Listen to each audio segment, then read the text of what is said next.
What's up everyone? In this video I'm going to show you how to change out your power steering fluid. So I needed to gain access behind the passenger front wheel. Now you can turn the wheel to the left. You don't have to remove the whole wheel, but I did so I can get a better viewing angle for recording. Now we're going to need to remove this cover right here, and it's held on by two 10mm bolts.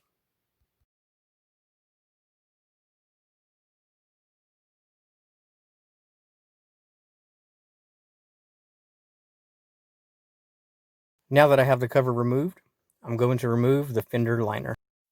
And that's held in by these little Phillips push tabs.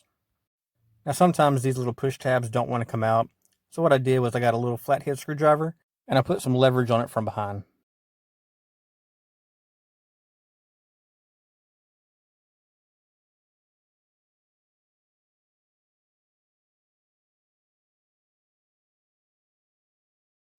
And there's also going to be 3 Phillips head screws that's holding the fender liner into the bumper.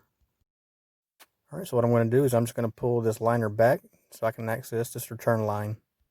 Alright, so that's the power steering return line right there. So I'm going to grab some pliers and pull that clip back.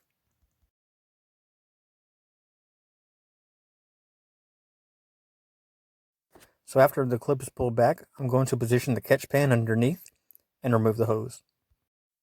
While not a requirement, it is a good idea to generally change your power steering fluid every 30 to 60,000 miles. So my power steering fluid looked like it was in pretty good condition. The color was good and it didn't smell burnt. Keep an eye on those two things when checking your fluid level. So I'm trying to get as much fluid out as I can. After that, I'm going to position my catch pan underneath. Then I'm going to go on the inside of the car, turn the ignition on ACC, turn my wheels to the right, back to center, and then to the left to make sure that I get all the power steering fluid out of the system. So after that, it's time to reconnect the return hose and put the clip back in place. Now it's time to reinstall the fender liner, followed by the cover. So instead of using traditional power steering fluid, my Mazda 3 calls for automatic transmission fluid to be used. If you don't know what type of power steering fluid to use, I suggest you check your manual. If you don't have a manual, you can always Google it. So I'll remove the power steering cap off the reservoir.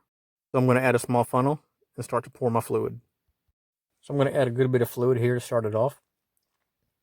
Here's the max line on the power steering reservoir. I'm going to continually fill it up. It's going to be sucked down into the system. And I'm going to repeat until it's stable.